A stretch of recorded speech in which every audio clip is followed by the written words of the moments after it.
بسم اللہ الرحمن الرحیم اللہم صلی علی سیدنا و مولانا محمد وعلی آل سیدنا و مولانا محمد واصحاب سیدنا و مولانا محمد وبارک وسلم وصلی علیہ استغفر اللہ ربی من کل ذنب واتوب الیہ۔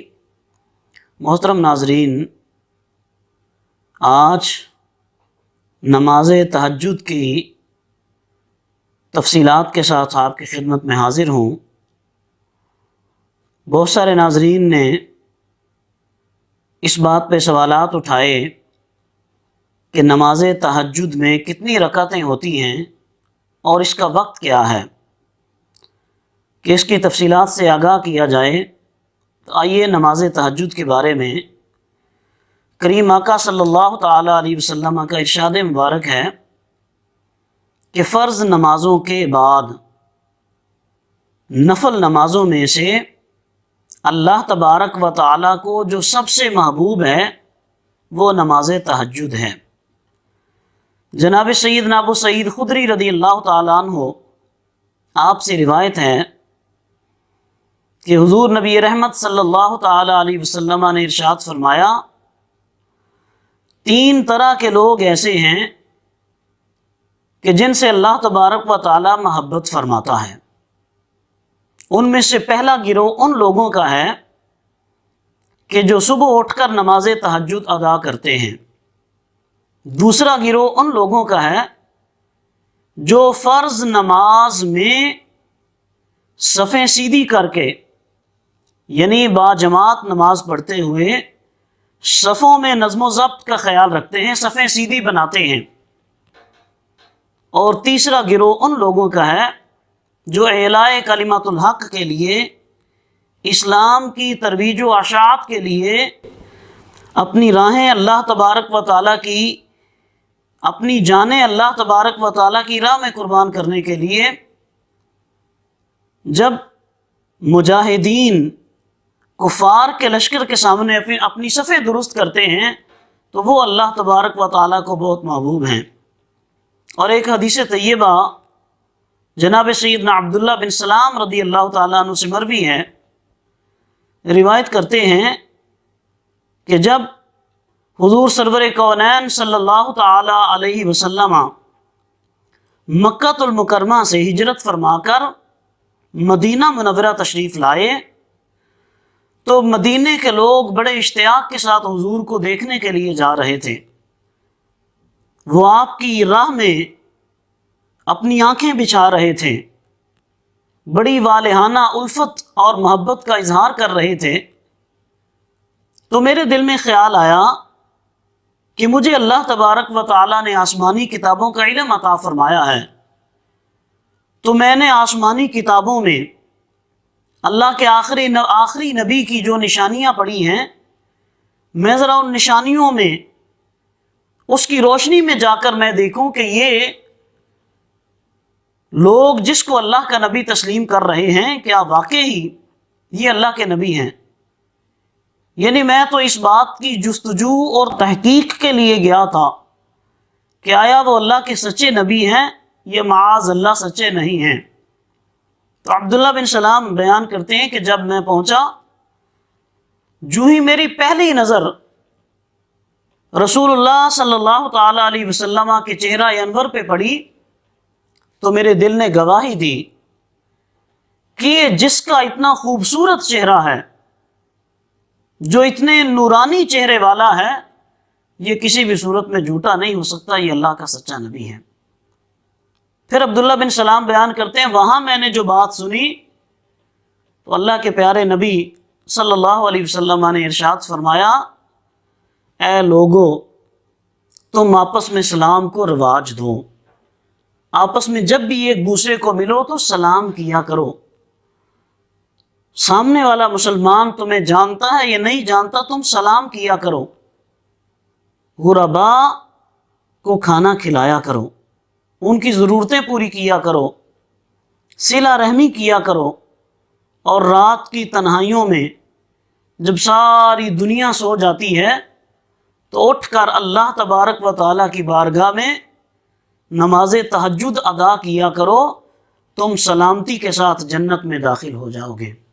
تو ناظرین کرام، آج اس افراتفری کے دور میں، اس انتشار اور افتراق کے زمانے میں، نفسا نفسی کے عالم میں، آج پھر ضرورت ہے ان چیزوں کی۔